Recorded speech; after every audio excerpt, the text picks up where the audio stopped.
The rain hammered against the warped wooden walls of the rusty nail saloon like buckshot, each drop finding its way through the cracks in the roof.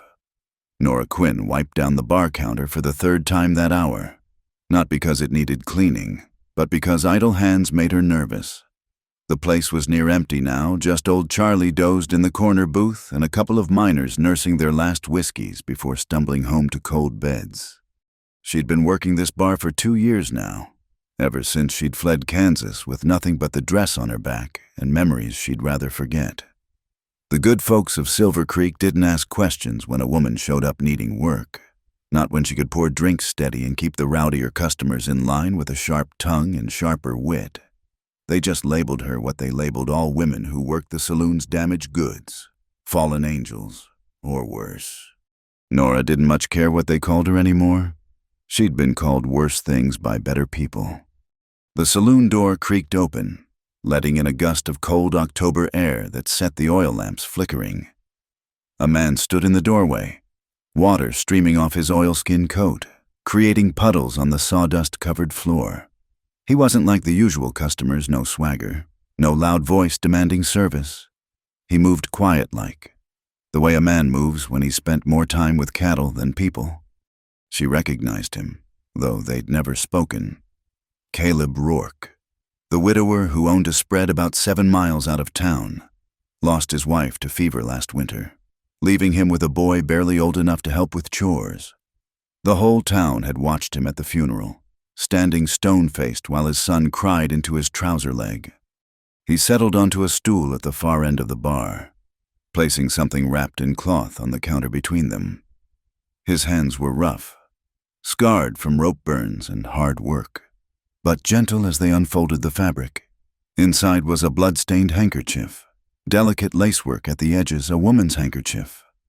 "Whiskey?" Nora asked, already reaching for the bottle. "No." His voice was gravelly, like he didn't use it much. "I came to thank you."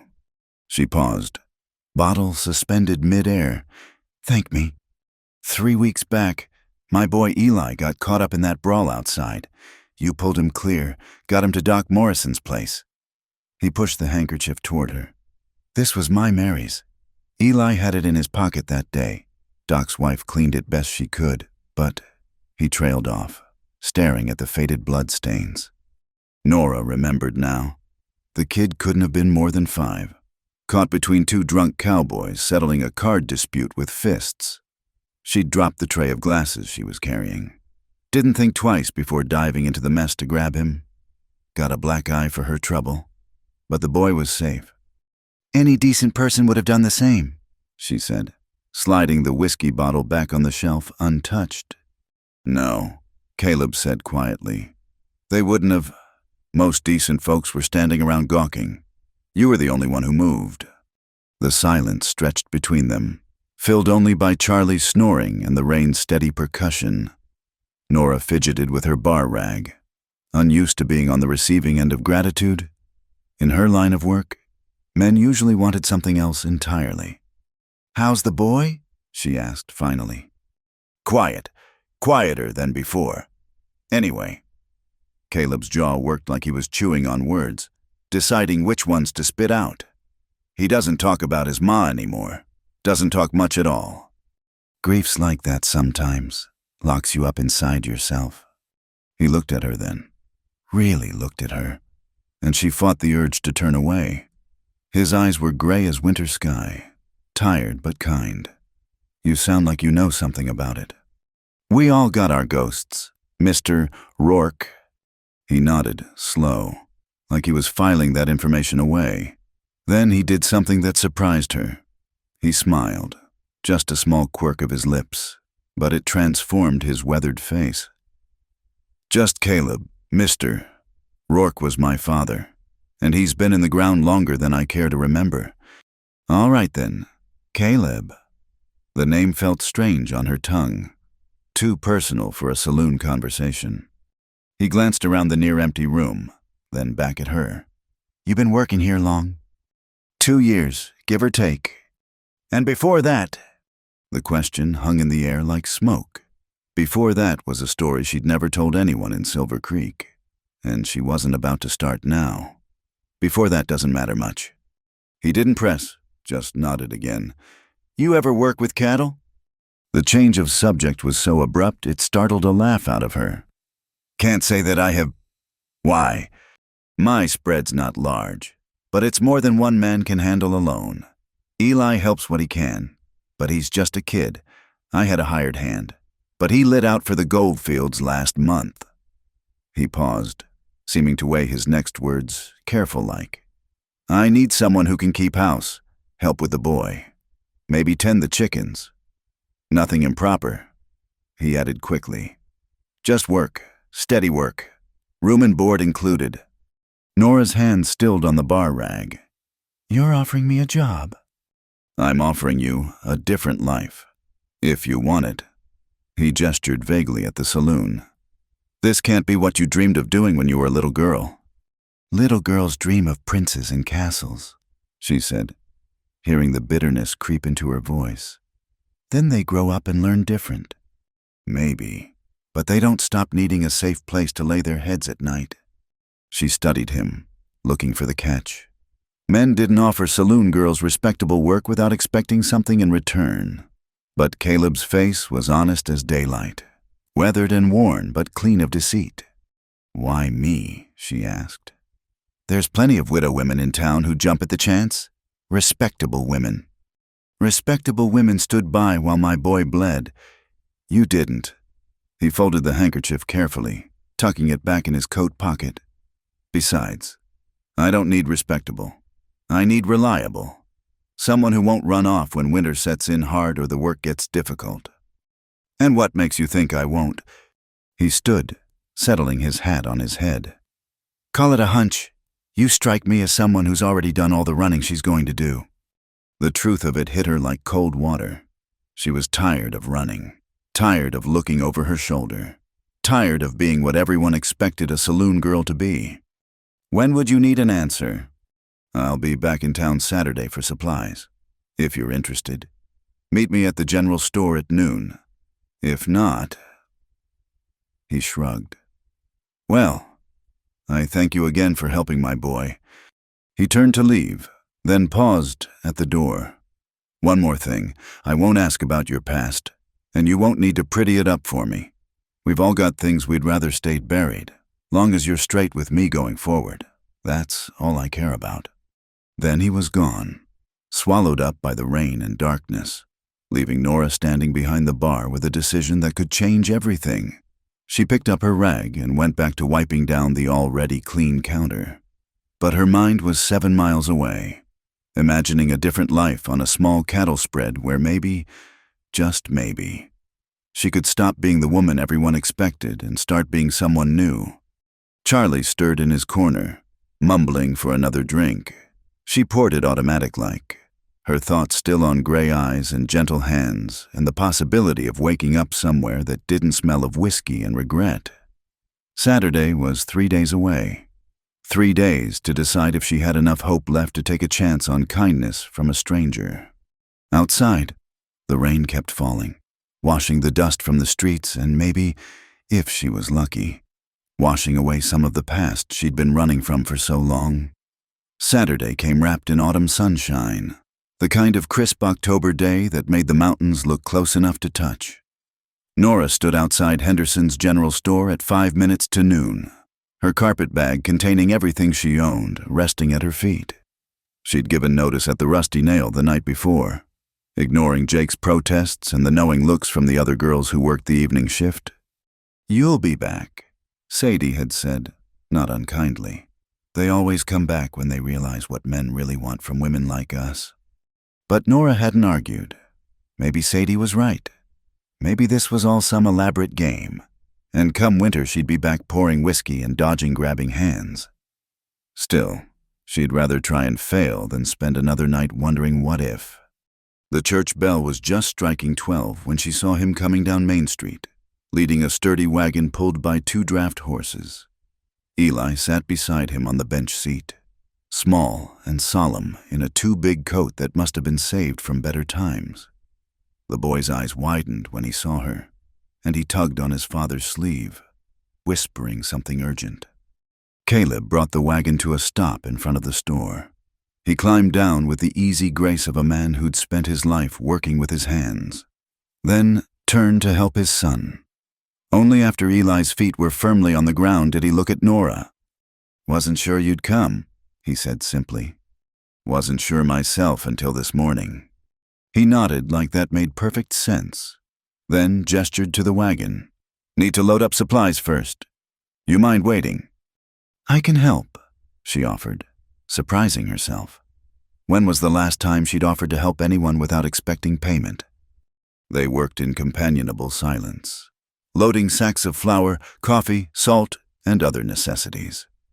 Eli shadowed his father, trying to lift things too heavy for his small frame, determined to prove he was helpful. When Nora quietly took one end of a grain sack he was struggling with, the boy shot her a look somewhere between gratitude and suspicion. The storekeep, Mr. Henderson, kept shooting glances between Caleb and Nora, his disapproval clear as day, but Caleb either didn't notice or didn't care, methodically checking items off his list and settling his account. It wasn't until they were loading the last barrel of molasses that Henderson finally spoke up. "Caleb, might I have a word?" "Speak freely, Jim." Henderson's eyes flicked to Nora. "In private." "No need. Miss Quinn's working for me now. Whatever you've got to say, she can hear it." The older man's face flushed. "Now see here, Caleb, I understand you need help with the boy, but surely there are more. Appropriate options. The widow Morrison's daughter is looking for work, and she's a good Christian girl." "The widow Morrison's daughter is also 16 and sweet on the baker boy," Caleb interrupted mildly. "Besides, I've made my choice."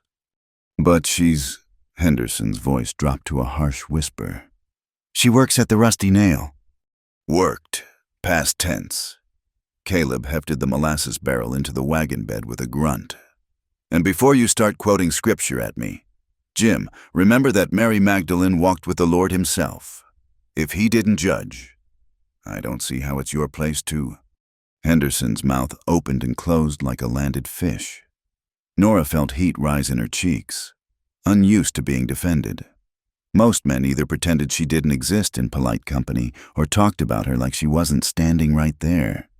"Just trying to look out for you," Henderson muttered finally. "And the boy." "I appreciate the concern," Caleb said, and he sounded like he meant it. "But I've been looking out for both of us since Mary died. I think I can manage." They left town with the wagon loaded heavy, Nora sitting in the back among the supplies while Caleb and Eli rode up front. The road wound through valleys painted gold with autumn grass, past streams running low from the dry summer. Mountains rose on either side, their peaks already dusted with early snow. About 3 miles out, Eli turned around on the bench seat to study her. "You're the lady who pulled me away from the fight," he said, the first words he'd spoken directly to her. "I am.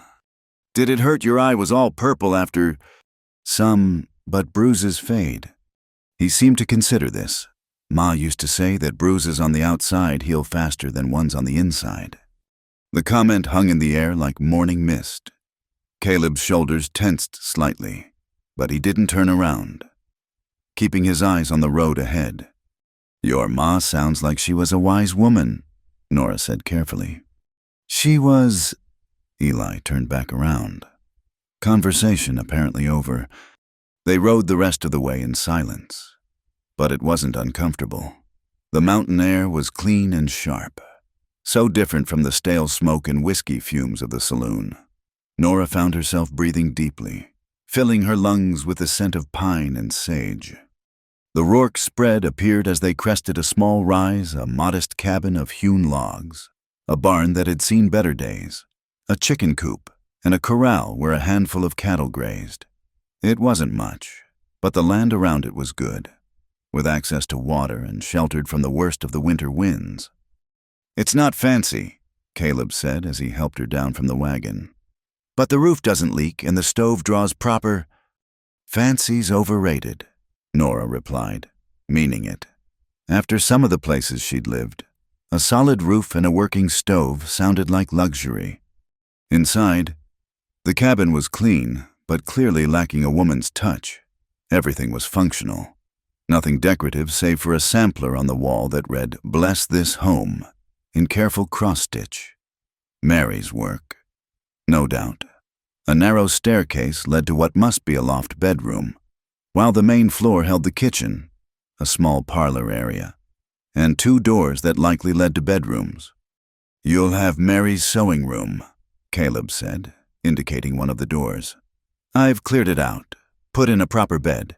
Eli and I share the other room." He showed her around, pointing out where things were kept, explaining the daily routine. The more he talked, the more Nora realized how overwhelmed he must be, trying to run a ranch and raise a boy alone. There were subtle signs everywhere, mending left undone, meals that were filling but monotonous, a garden plot gone to weeds. "I usually start the fire around 5. He was saying, coffee and breakfast by 6, then out to tend the animals. Eli helps when he's not at school."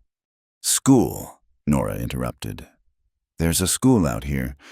Town teacher comes out 3 days a week, teaches Eli and the other ranch children at the Bennett place, about 2 miles east.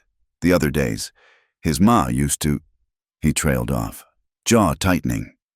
"Well, the other days he helps me now." Dinner that first night was awkward. Caleb had done his best beans and salt pork, cornbread that was only slightly burnt on the bottom. They ate at the rough wooden table. The only sounds, the scrape of spoons against tin plates and the pop of the fire in the stove. Finally, Eli broke the silence. "Do you know any stories?" Nora looked up, surprised. "What kind of stories?" "Ma used to tell me stories, about knights and dragons and such." His small face was hopeful but guarded, like he expected disappointment. "I might know a few," she said carefully, "though mine might be different from your ma's." "Different how?" She thought for a moment. "Well, in my stories, sometimes the princess saves herself. Sometimes she even saves the knight." Eli's eyes widened. "She does." "Sure, princesses can be plenty brave when they need to be." "Tell me one," he demanded, then seemed to remember his manners.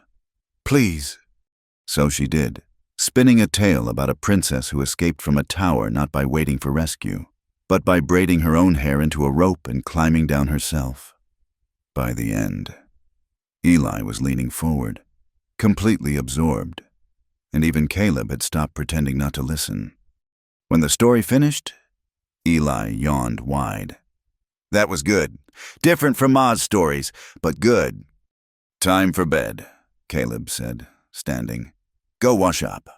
After Eli had gone to bed, Caleb and Nora sat by the dying fire, neither quite ready to retreat to their respective rooms.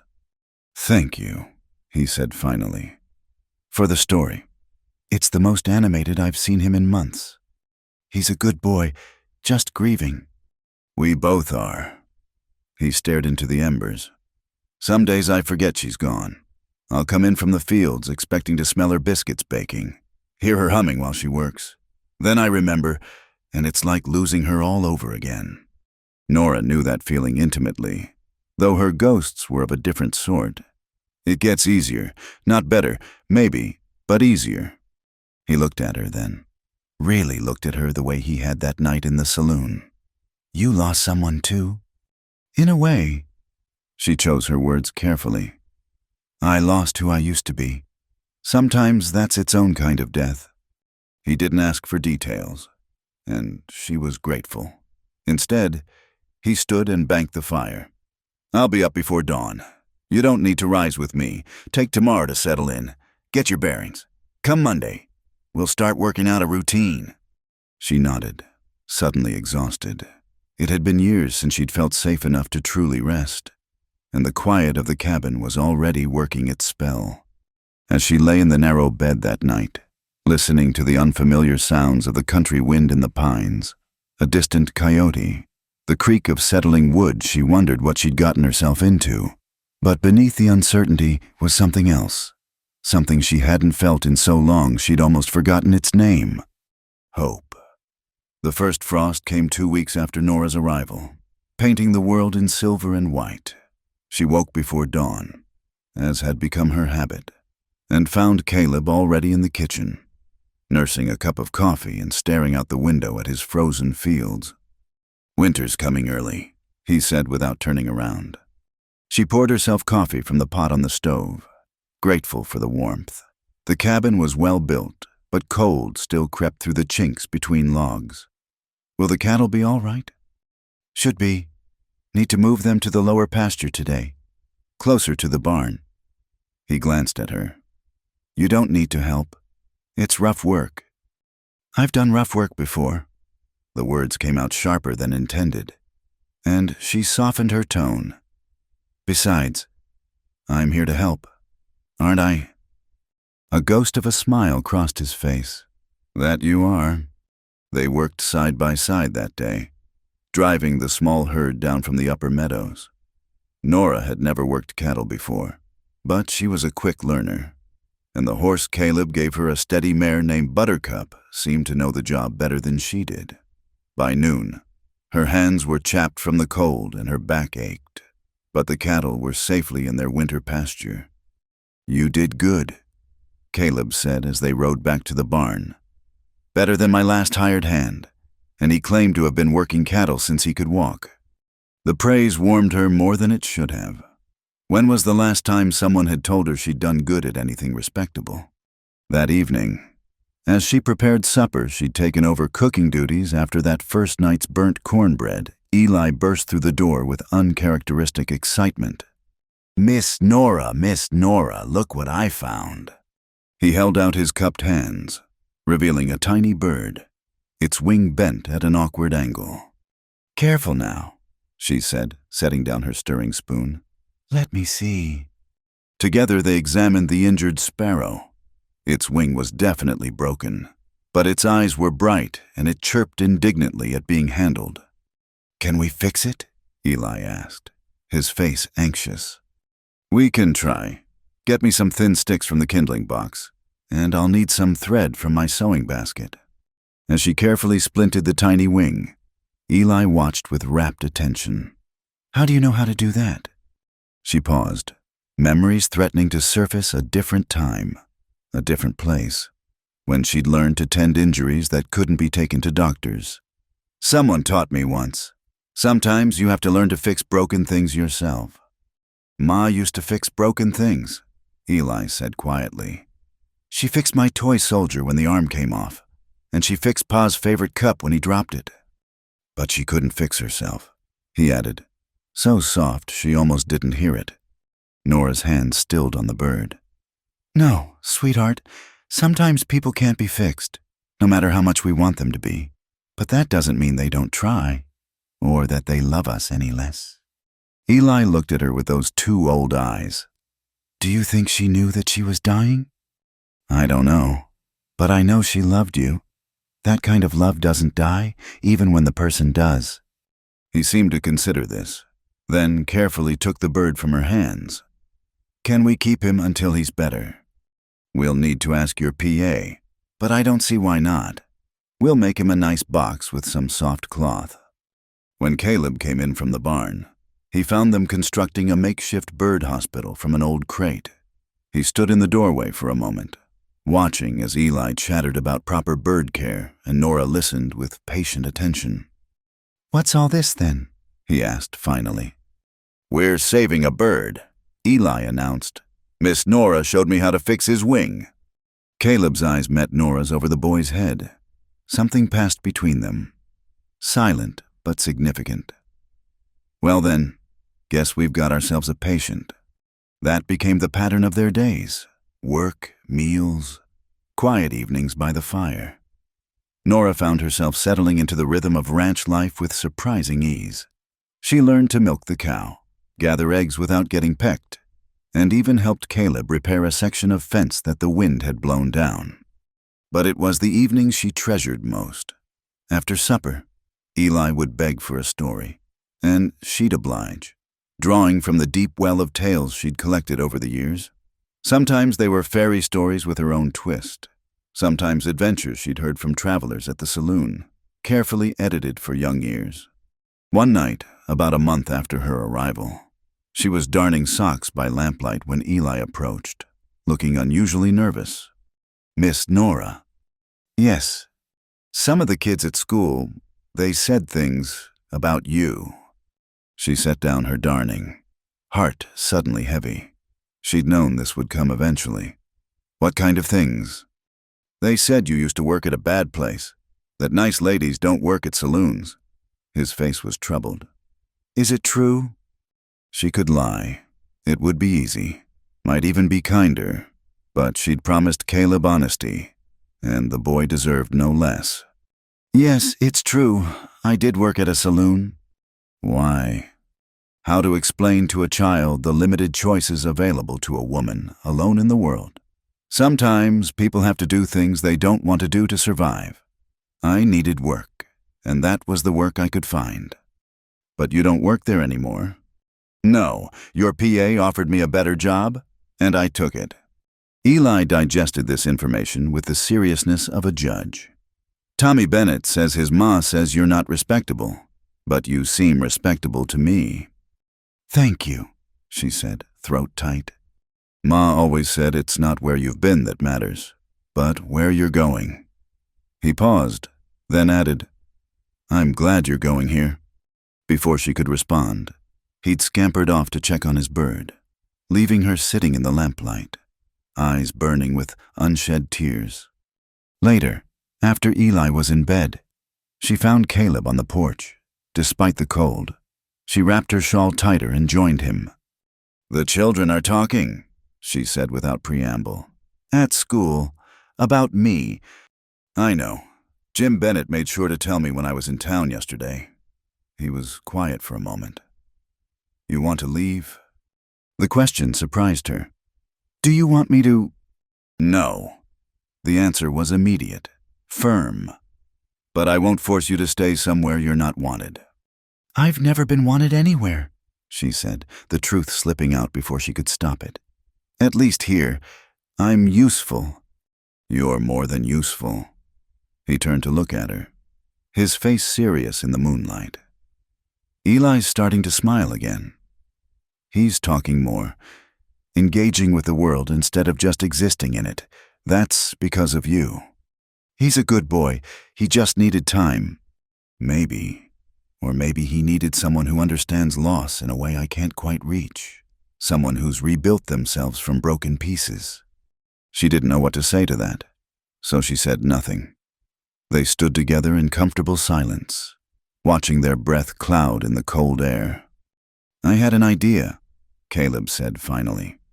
"About the school situation? What if I talk to Miss Palmer, the teacher? She might be willing to give you some books, let you help with Eli's lessons on the days he's home. Make it clear you're here as a governess of sorts, not just a housekeeper." "You think that would help?" "Can't hurt, and you're smart. Anyone can see that.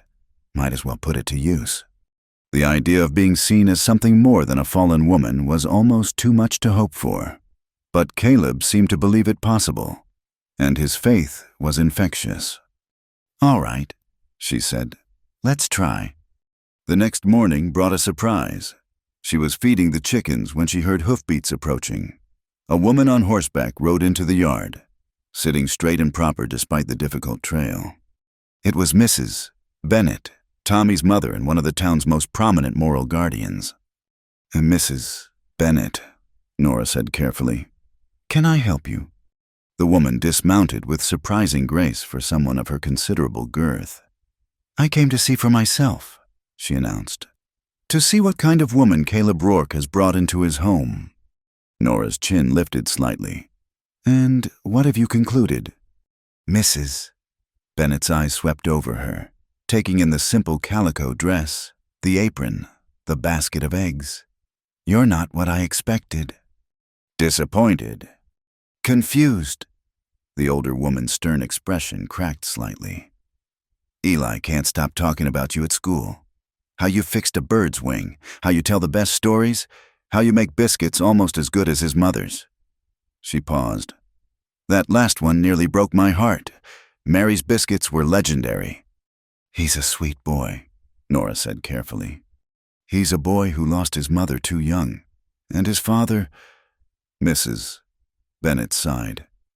Caleb's a good man, but he's drowning in his own grief. We've all tried to help, but he's proud. Won't take charity. This isn't charity. I work for my keep. I know. Mrs. Bennett studied her for a long moment. I came here planning to warn you off, to tell you to leave before you brought scandal to that poor family. But now I'm not sure. You don't carry yourself like what they say you were. And Eli, well, I haven't seen him this animated since before Mary took sick. Nora chose her words carefully. Mrs. Bennett, I can't change my past, but I can promise you this: I will never do anything to harm that boy or bring shame to this household. They've given me a second chance. I won't waste it. The older woman nodded slowly. See that you don't. I'll be watching. But there was less threat and more thoughtfulness in her tone than before.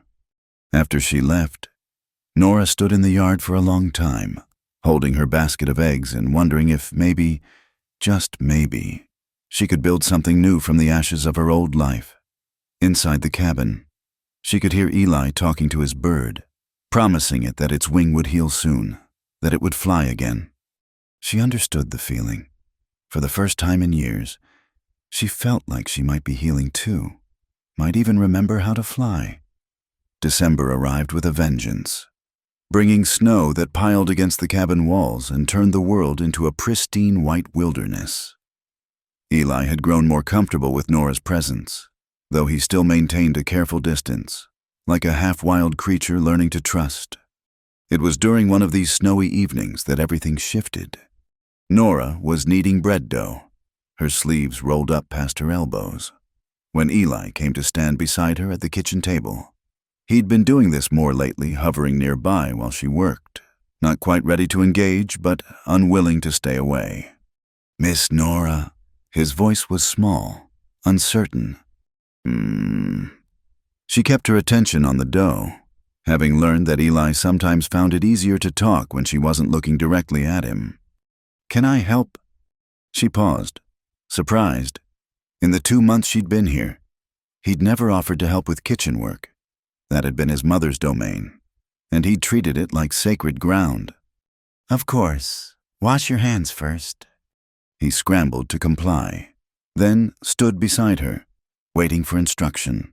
She showed him how to push the dough with the heel of his hand, fold it over, turn it. His small hands were clumsy at first, but he concentrated with the intensity of someone defusing a bomb. Ma used to let me help sometimes, he said after a while. She said bread was like people, it needed patience and gentle hands to turn out right. Your ma sounds like she was very wise. She was. He was quiet for a moment, focused on the rhythm of kneading. Then, I couldn't remember how she did it, the bread thing, but watching you, it's coming back. Nora's hands stilled for just a moment before resuming their work. Memory's funny that way. Sometimes it needs a little nudge. They worked in companionable silence until the dough was smooth and elastic. As Nora set it aside to rise, she noticed Eli hadn't moved away. He stood there, flour dusting his clothes, looking at her with those two solemn eyes. Miss Nora, can I tell you something? Always. Sometimes I forget what Ma looked like. I try real hard to remember, but her face gets all fuzzy. His voice cracked. Does that make me bad? Nora knelt down, bringing herself to his eye level.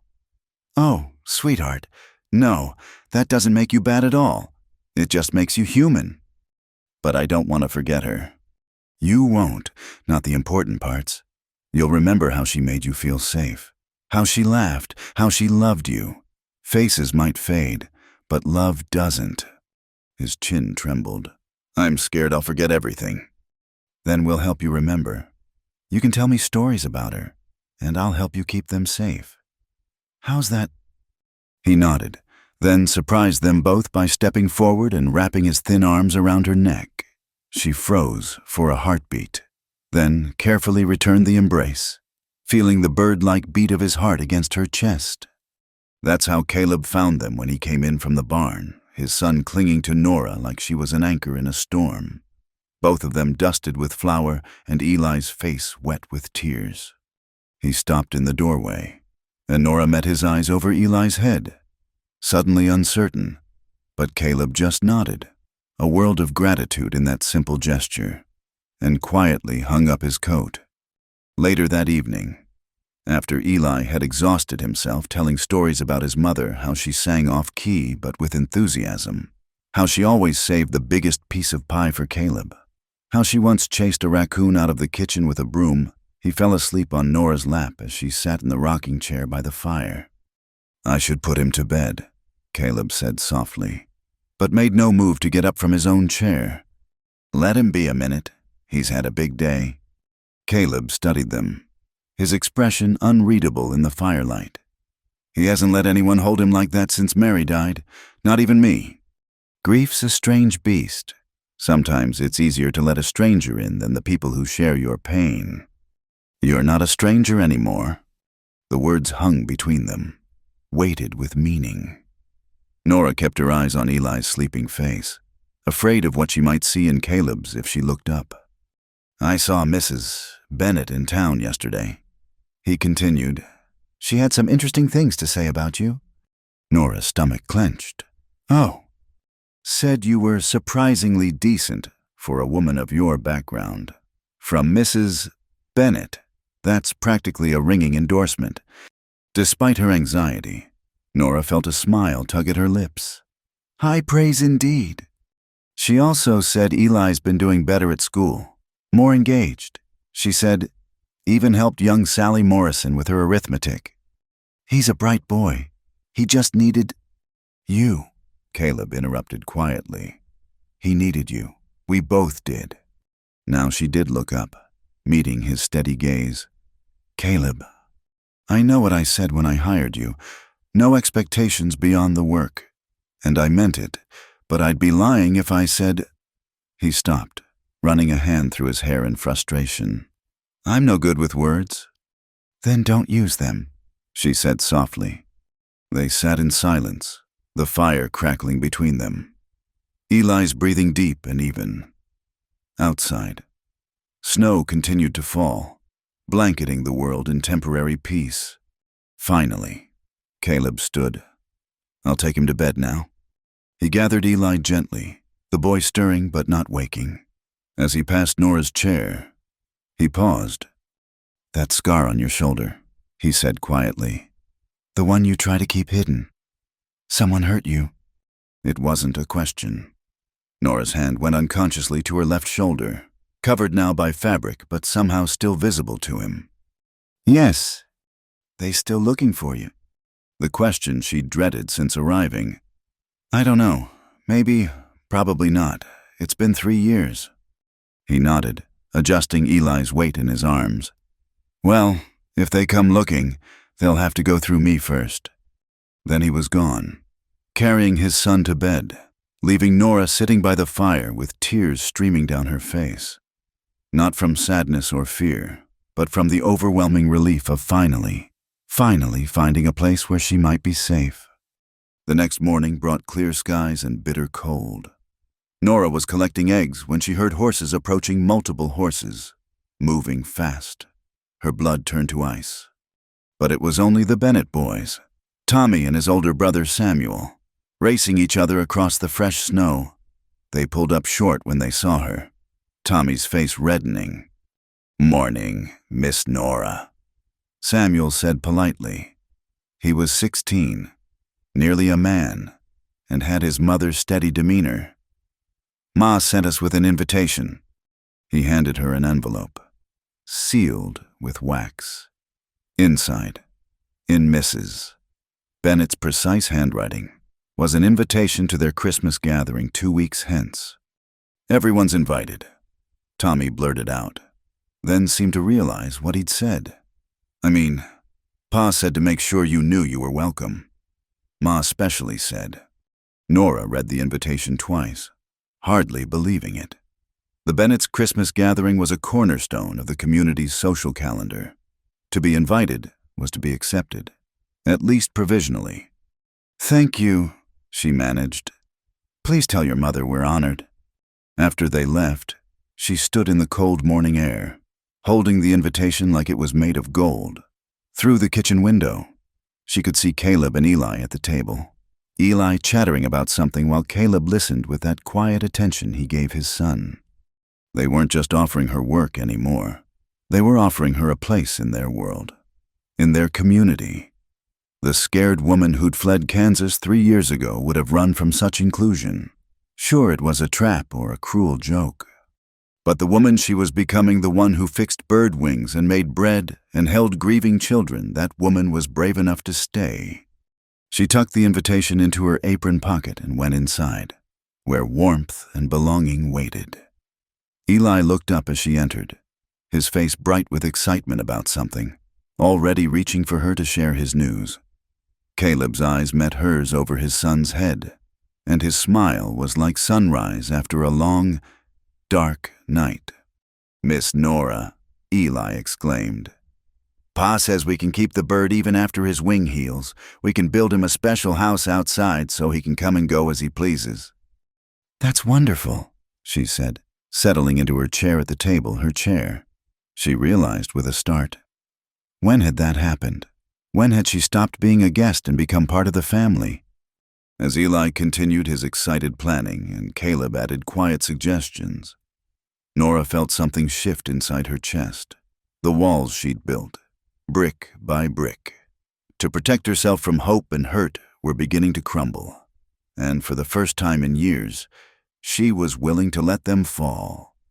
The stranger arrived on a Tuesday afternoon, 3 days after Christmas. Nora was hanging laundry on the line, fighting the stiff winter breeze that threatened to tear the sheets from her hands, when she saw him riding up the trail. Something about the way he sat his horse too straight, too careful, like a man playing a role, made her stomach clench. She forced herself to continue her work, pinning Eli's small shirts with steady hands even as her heart began to race. Maybe he was just passing through. Maybe he was looking for work. Maybe... Well, Nora Quinn. The voice slithered across the yard like oil on water, and her hands froze on the clothesline. She knew that voice, had heard it in nightmares for 3 years. Sherman Pike dismounted with theatrical flair, his city clothes absurdly out of place against the rugged landscape. He looked older than she remembered, his hair thinner and slicked back with too much pomade, but his eyes were the same, cold and calculating, like a snake sizing up prey. Mr. Pike." She was proud of how steady her voice sounded. "You're a long way from Kansas." "Indeed I am, but then, so are you." He stepped closer, and she fought the urge to back away. "You left without saying goodbye. My dear, that was quite rude, considering all I did for you." "All you did to me, you mean?" His smile was sharp as broken glass. "Such ingratitude. I took you in when you had nowhere else to go, gave you work, food, shelter. You gave me a prison." The words came out harder than intended. "And I've already paid that debt 10 times over." "Have you now?" He glanced around the tidy yard, taking in the cabin, the barn, the signs of prosperous domesticity. "Seems you've done quite well for yourself. Found another protector. I see. I work here, honestly, as a housekeeper." "Of course you do." His tone made the simple words sound filthy. "And I'm sure the widower Rourke hired you purely for your domestic skills. What do you want, Sherman?" "Want, why? Nothing at all. I was merely passing through on business and heard the most fascinating gossip in town about a certain saloon girl who'd somehow wormed her way into a respectable household. Naturally, I had to see for myself." The kitchen door opened, and Eli stepped out onto the porch. "Miss Nora Pa wants to know if—" He stopped, sensing the tension. "Who's that?" "Nobody important," Nora said quickly. "Go back inside. Eli." But Sherman's eyes had lit up with malicious interest.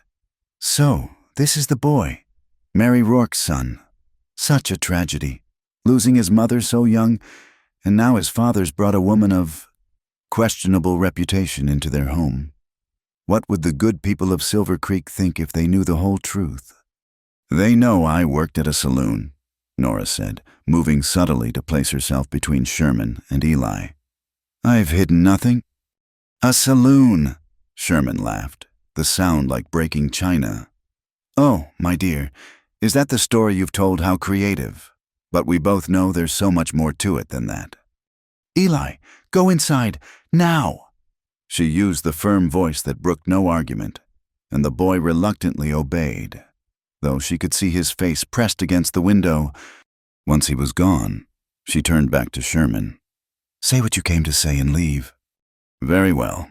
I'll be staying in town for a few days, conducting some business. I thought it only fair to warn you that I'll be socializing with the locals. You know how I enjoy a good story, especially one with such colorful details. You're threatening me. Threatening, such an ugly word. I prefer to think of it as reminiscing about old times.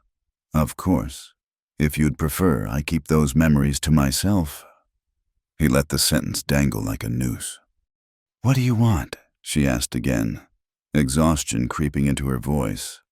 What I've always wanted. You, back where you belong.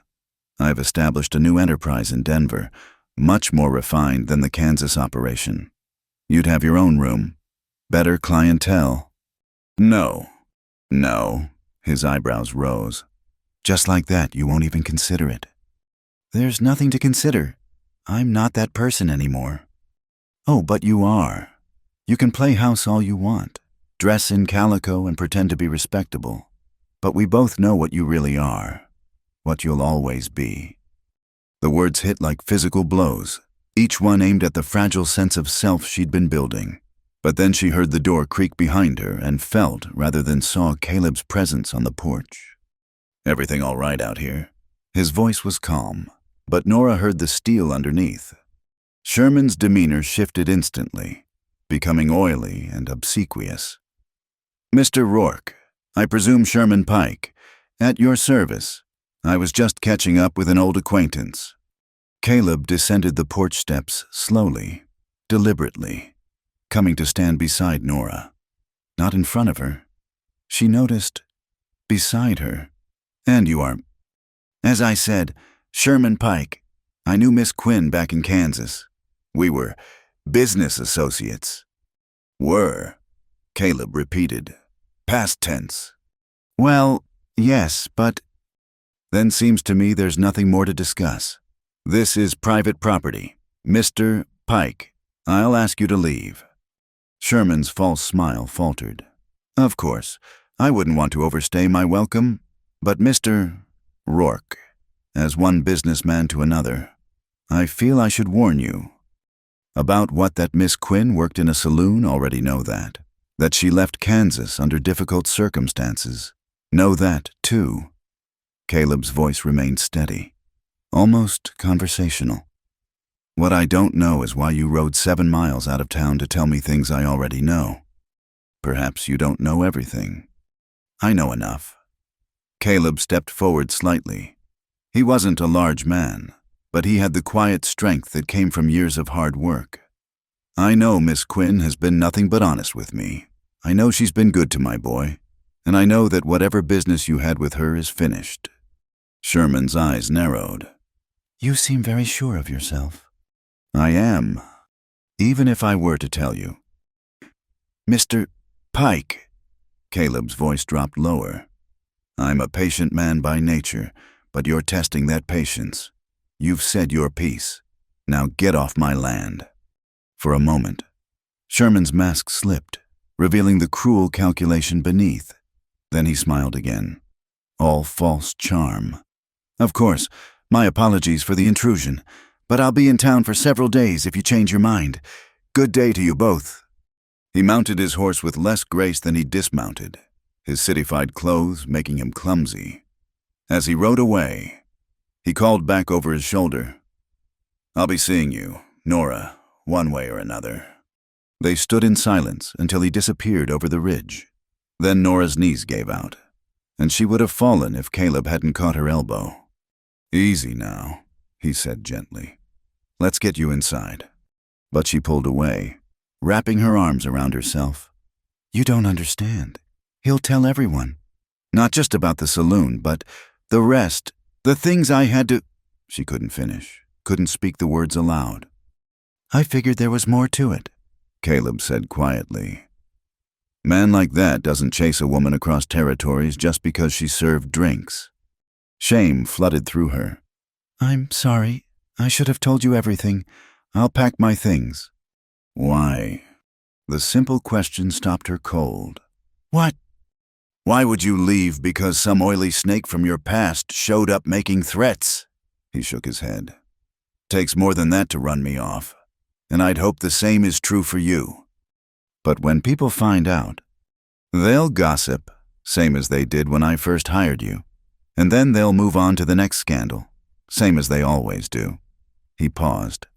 "Unless you want to leave. If you do, I won't stop you. But don't run because of him." She looked at him, really looked at him. His face was weathered from sun and wind, his hands scarred from work, but his eyes were kind, steady, sure. "I don't want to leave," she whispered. "Then don't." From the window, Eli's worried face peered out at them. Caleb noticed and sighed. "We'd better get inside before the boy worries himself sick. And Nora, whatever that man's selling, we're not buying. Clear." She nodded, not trusting her voice. As they walked back to the house, Caleb's hand rested lightly on her back, not possessive, not controlling, just present, a reminder that she wasn't facing this alone.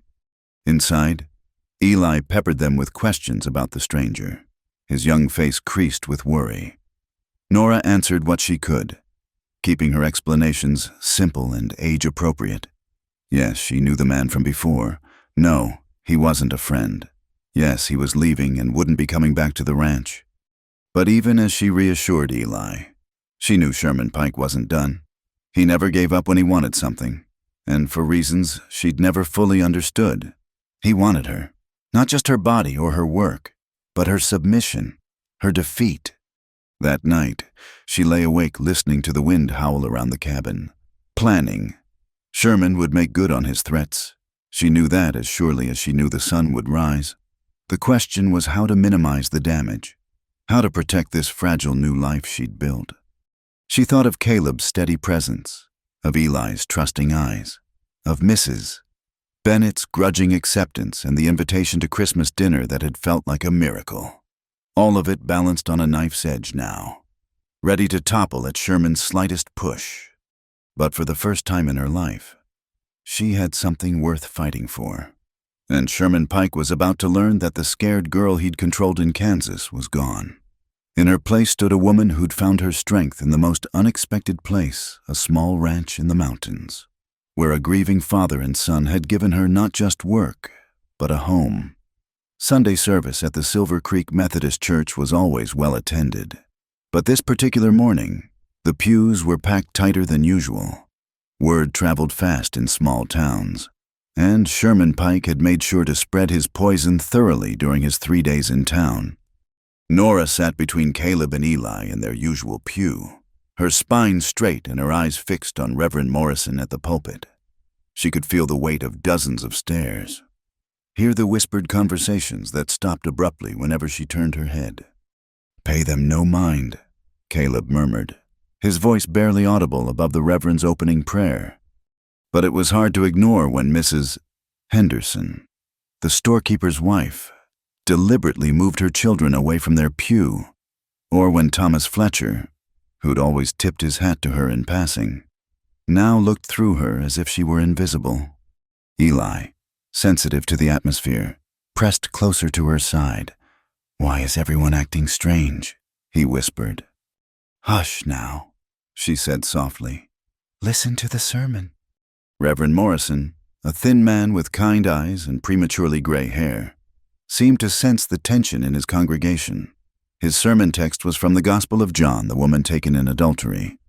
"He that is without sin among you," he read, his voice carrying clearly through the small church.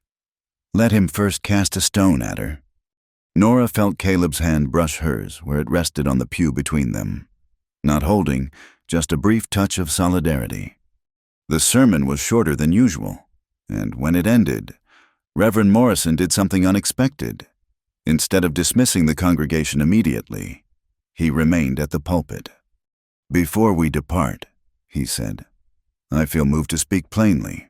There has been talk this week, ugly talk, the kind that destroys communities and souls alike." His gaze swept the congregation. "I would remind you all that this church was built on the foundation of forgiveness and redemption. Those who come here seeking both should find them." A murmur ran through the pews. "Mrs." Henderson's face flushed red, and several people shifted uncomfortably. "Furthermore," the Reverend continued, "I would ask you to remember that we are judged not by our past, but by our present actions. Not by where we've been, but by where we're going. Let us pray." The closing prayer seemed to last forever. When it finally ended and people began filing out, Nora tried to slip out quickly, but found her path blocked by Constance Morrison, the Reverend's wife. "Mrs. Morrison," Nora said carefully. The older woman studied her for a moment, then said loudly enough for others to hear, "That was a lovely apple pie you brought to the Christmas gathering. Miss Quinn, you must give me the recipe." It was a small gesture, but a public one. Nora's throat tightened. "Of course, I'd be happy to." "Wonderful. Perhaps you could join us for tea on Tuesday. I find winter afternoons pass more pleasantly with good company." Behind Mrs.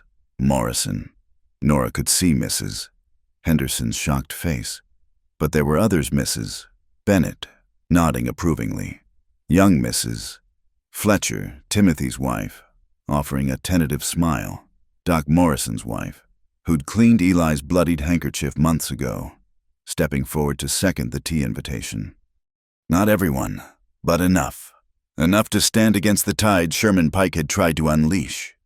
Outside the church, Caleb helped Eli into the wagon while Nora stood breathing in the cold, clear air. She'd survived.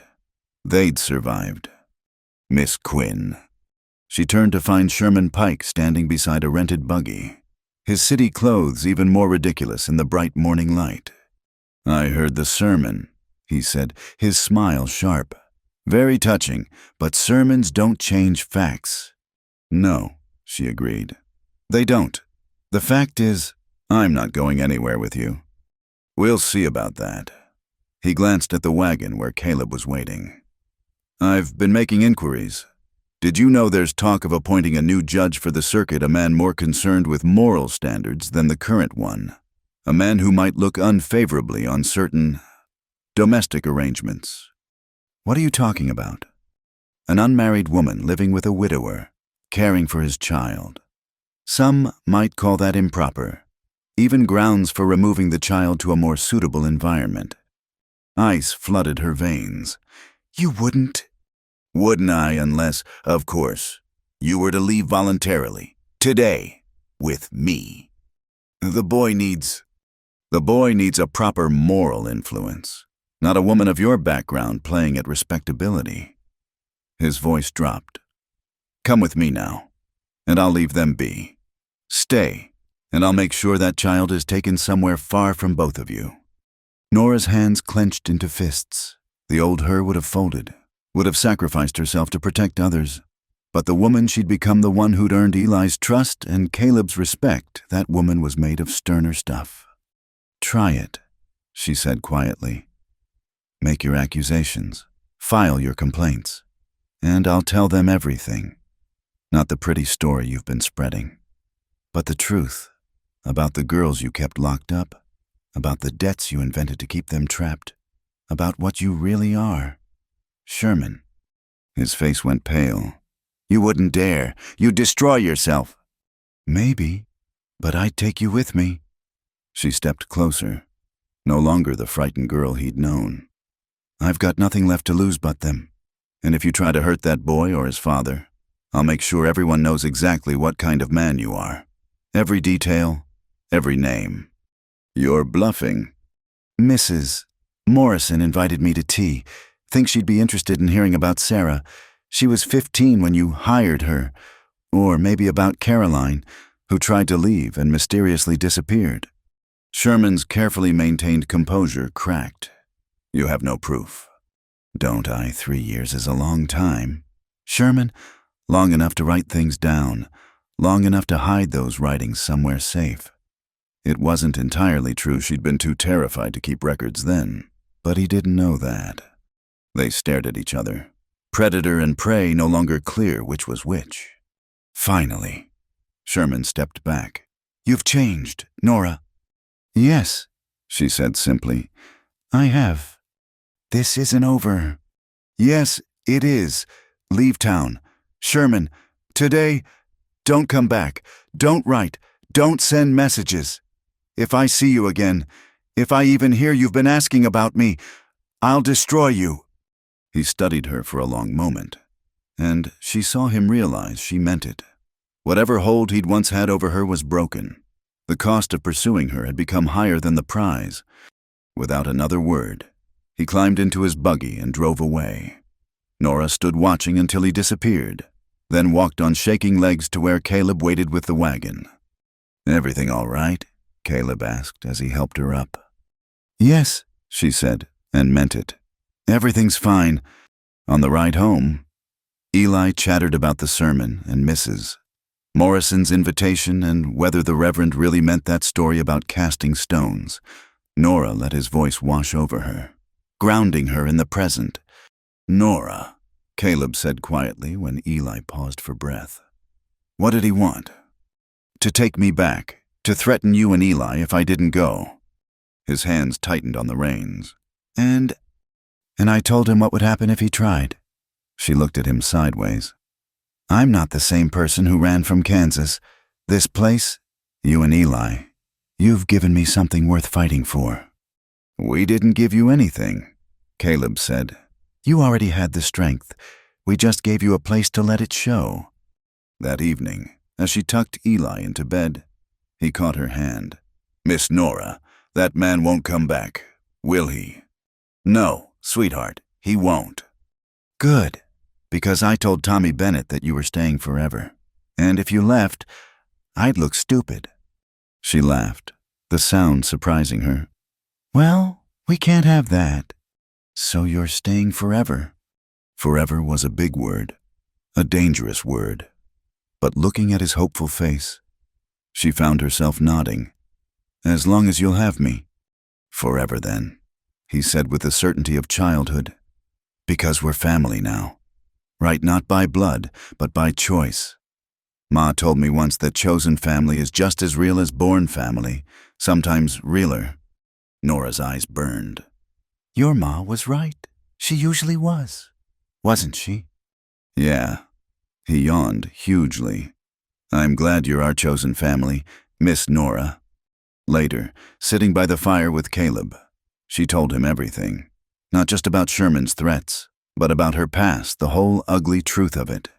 He listened without interrupting, without judgment, just steady presence as she laid bare her shame and fear and the terrible things she'd done to survive. When she finished, wrung out and empty, he was quiet for a long moment. Then, thank you for telling me, for trusting me with it. It doesn't change how you see me. It does, he said, and her heart sank. I see you as braver than I knew, stronger, to survive all that and still have kindness left in you for my boy. That's not something to be ashamed of. That's something remarkable. She broke then, sobbing for the girl she'd been and the woman she was becoming and the miraculous grace of being seen truly seen and not found wanting. Caleb held her while she cried, his arms strong and sure, and when the storm passed, she felt clean, new, free. Sherman Pike left town that very day. His business mysteriously concluded. He never returned, though for months afterward, Nora would tense at the sound of unfamiliar horses. But gradually, as spring came and life continued its steady rhythm, she learned to breathe again, to trust that some freedoms, once won, couldn't be taken back. The gossip eventually died, as gossip does when given no fresh fuel, and in its place grew something better: acceptance, friendship, and the quiet understanding of a community that had learned to value redemption over judgment. The fire started just after midnight on a moonless night in late February.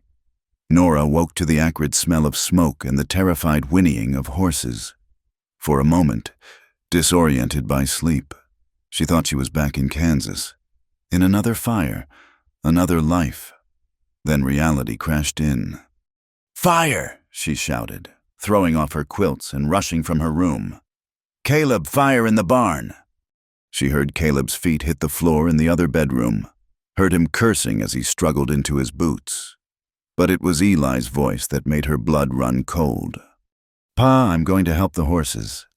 "Eli, no!" Caleb roared. But Nora was already running, barefoot in her nightgown, out into the bitter, cold night.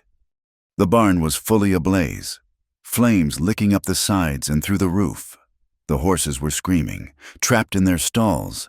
And there was Eli, his small figure silhouetted against the inferno as he struggled with the barn door. "Eli!" She ran faster than she'd ever run, the frozen ground cutting her feet, smoke burning her lungs.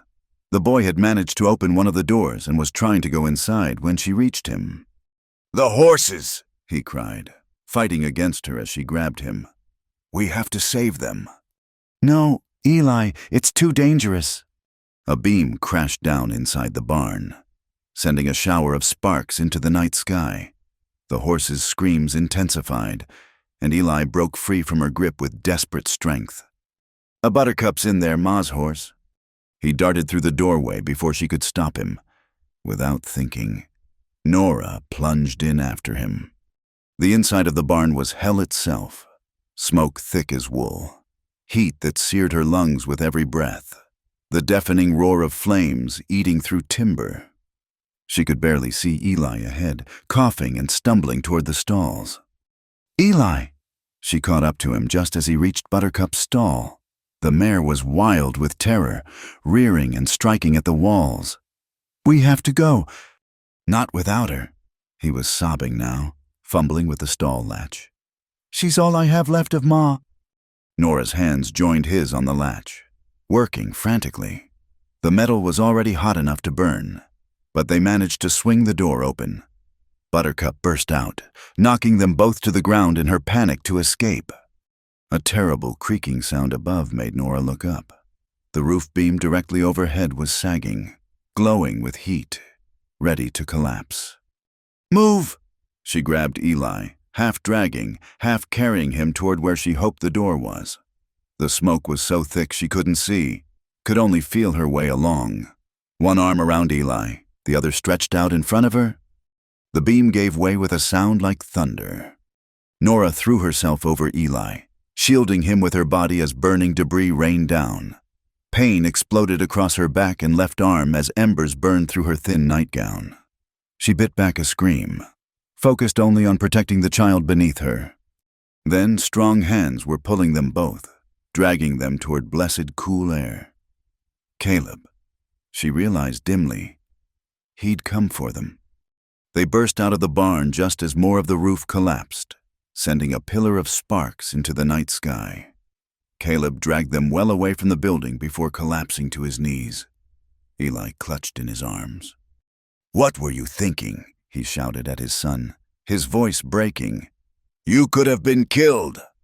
"Buttercup!" Eli gasped between coughs. "Ma's horse! Damn the horse!" Caleb's face was streaked with tears and soot. "I can't lose you too." Nora tried to sit up, gasped at the pain that shot through her back. The movement caught Caleb's attention, and his eyes widened in horror. "Nora, you're back." She could feel it now, the burns across her shoulders and arm where the falling debris had struck. Her nightgown was charred, patches of it fused to her skin. The pain was starting to break through the shock, waves of agony that made her vision gray at the edges. "I'm all right," she managed, though they all knew it was a lie. Is Eli hurt?" "No," the boy whispered, staring at her with horrified eyes. "You covered me. You miss Nora. You're burned bad." Neighbors were arriving now, drawn by the glow of the fire. She heard Doc Morrison's voice, felt gentle hands easing her onto her stomach in the snow.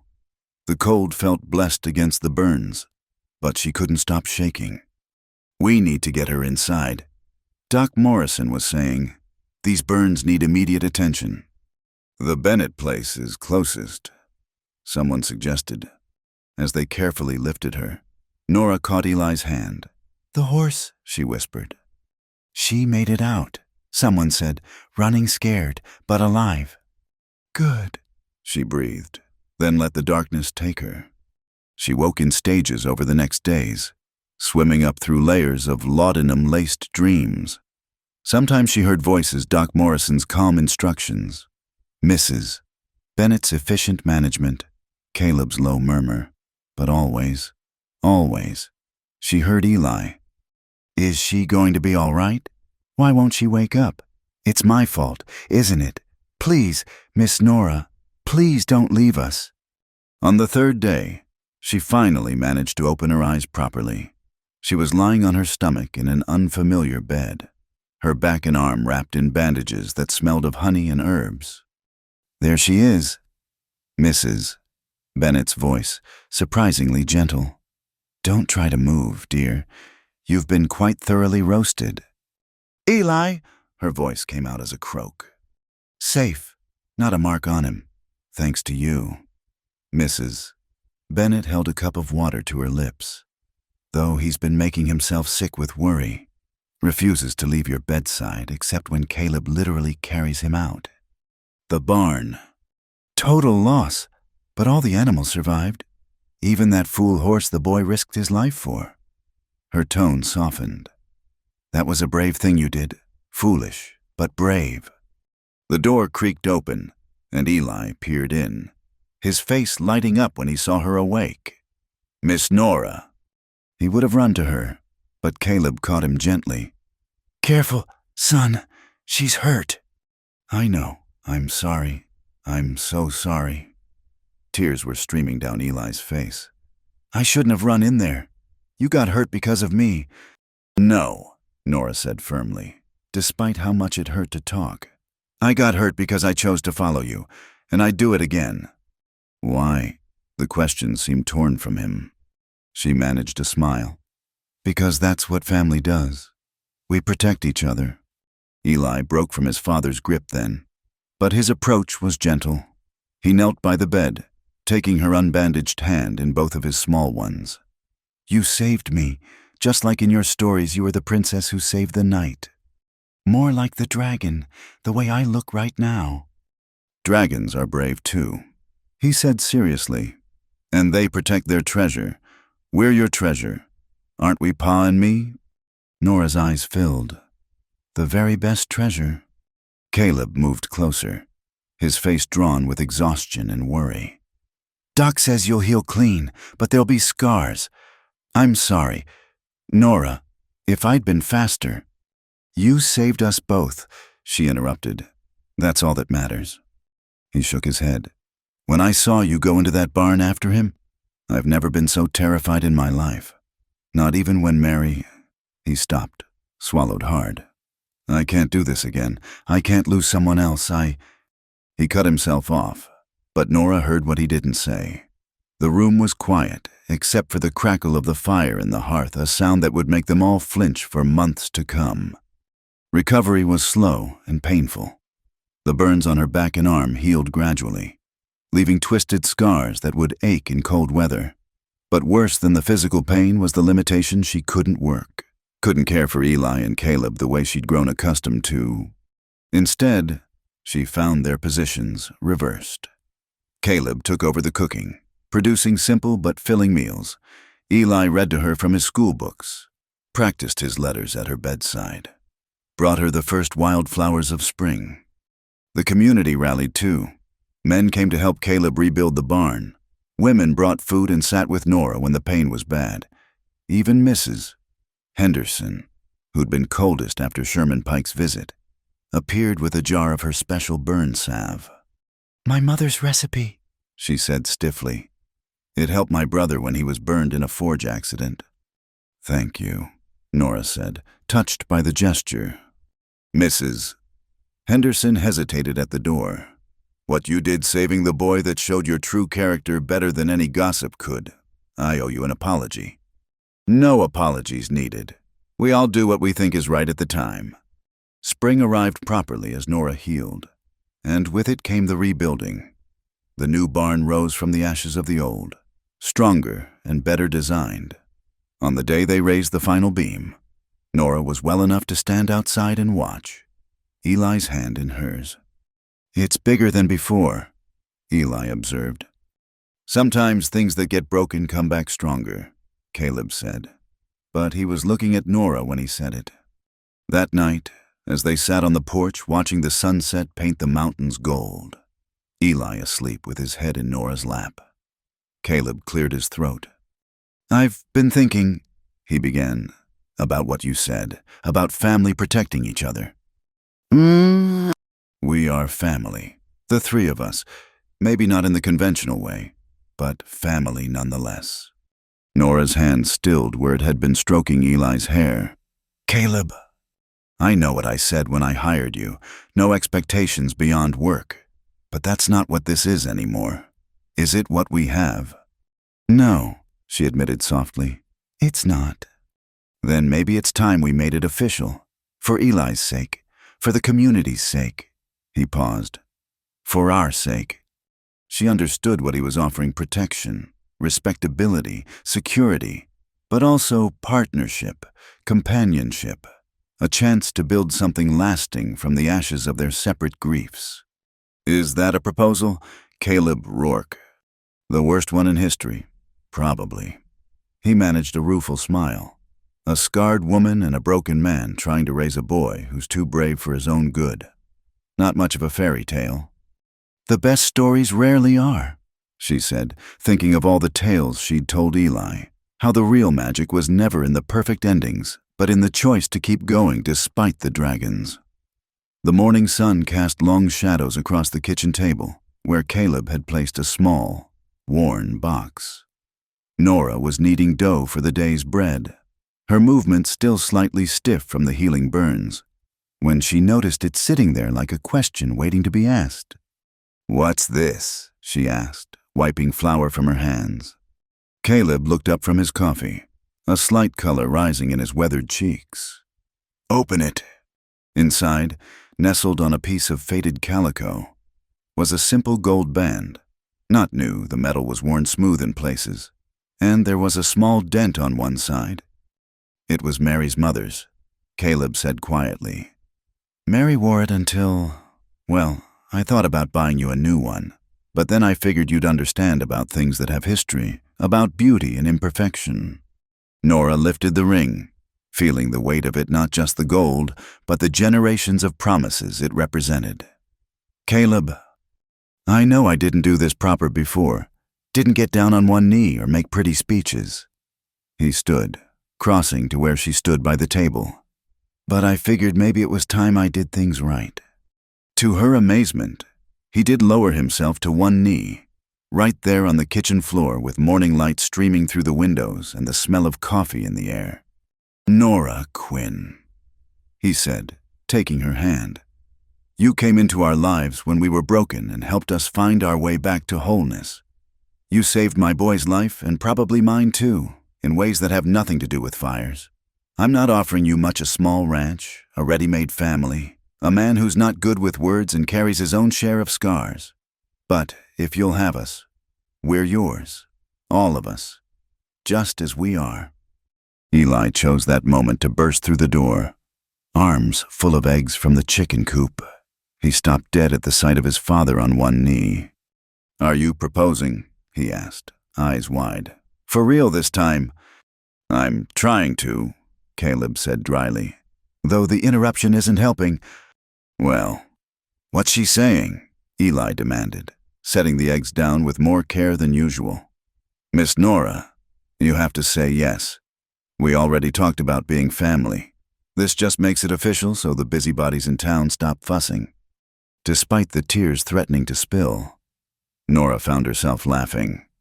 "Is that so?" "Yes, and if you marry Pa, then I can call you Ma instead of Miss Nora. I mean, if you want, If that's not weird. His confidence faltered slightly. Is it weird? Nora looked between them, Caleb still on one knee, hope and uncertainty warring in his eyes, Eli practically vibrating with nervous energy. Her family. Her choice. It's not weird, she said softly. And yes. Yes, Caleb repeated, as if he hadn't quite heard right. Yes, I'll marry you. Both of you, really, since this seems to be a package arrangement. Eli whooped, launching himself at her in a hug that made her healing burns protest. Caleb rose, his smile transforming his usually serious face as he slipped the ring onto her finger. It fit perfectly, as if it had been waiting for her all along. When? Eli asked immediately. Can we do it tomorrow? Oh, wait, we need to tell everyone Mrs. Bennett will want to make a cake, and Tommy will be so surprised, and— Slow down, Caleb said, ruffling his son's hair. We'll do this proper. Bands read in church. A real wedding with the community there.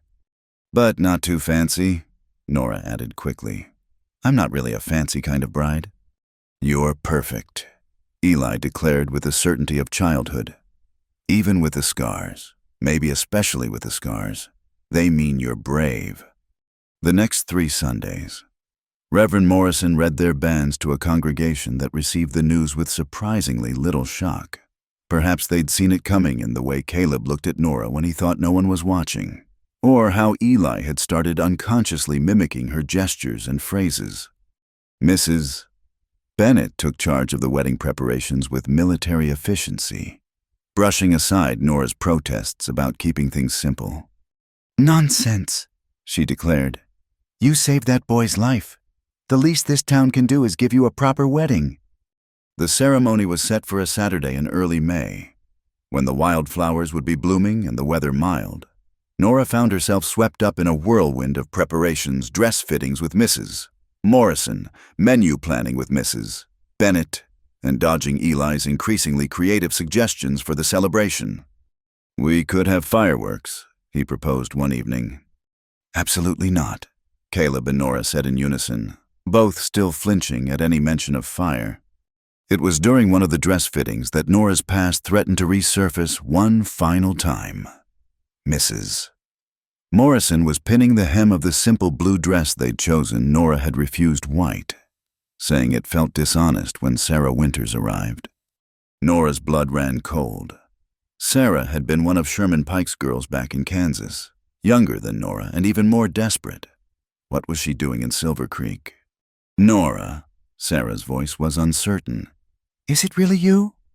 Mrs. Morrison looked between them, sensing the tension. You know each other. We worked together once, Nora said carefully. In Kansas. Understanding dawned in Sarah's eyes. Nora's new life, her respectability, all of it hanging by a thread. For a moment, Nora saw her own past reflected in the younger woman's face, and she braced for disaster. But Sarah simply smiled. It's good to see you doing well. She said, I heard about what happened to Sherman. What do you mean?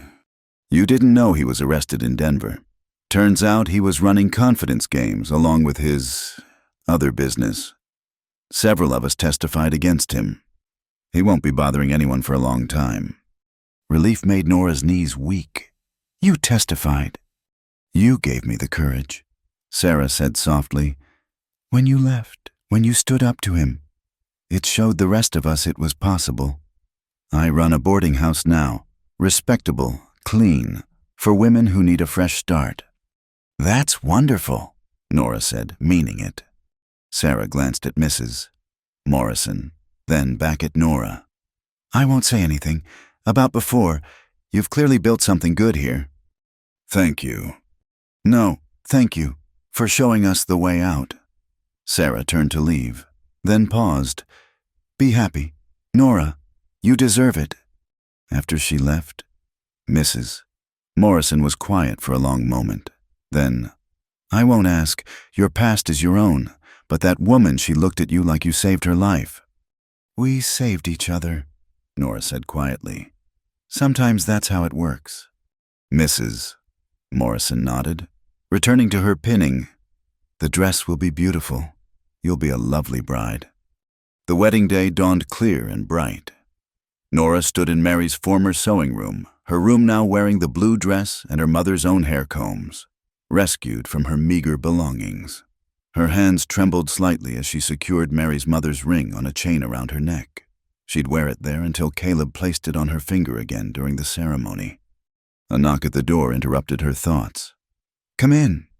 It was Eli, dressed in his Sunday best but already managing to get dust on his shoes. He stopped in the doorway, eyes wide. "You look beautiful," he breathed, "like a princess in one of your stories." "Thank you, sweetheart. You look very handsome yourself." He fidgeted with something in his pocket, then pulled out a small, wrapped package. "I made you something for the wedding." Inside was a small wooden heart, crudely carved but clearly made with love. On one side, he'd etched "family" in wobbly letters. "Pa helped a little," he admitted, "but mostly I did it myself. Do you like it?"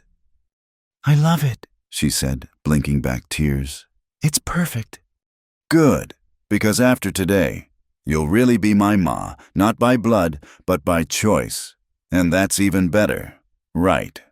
"Right," she agreed, pulling him into a careful hug. The ceremony itself was simple but beautiful. The small church was packed with neighbors and friends, all here to witness the joining of two broken souls into something whole. Reverend Morrison spoke about redemption and second chances, about how love could grow in the most unlikely places. When Caleb slipped the ring onto her finger, the same worn band that had seen so much history, his hands were steady and sure. "I take you as you are," he said, voice clear and strong. "Past and present, scars and strengths. I promise to stand beside you, to work alongside you, to raise our son with you, for all the days God grants us."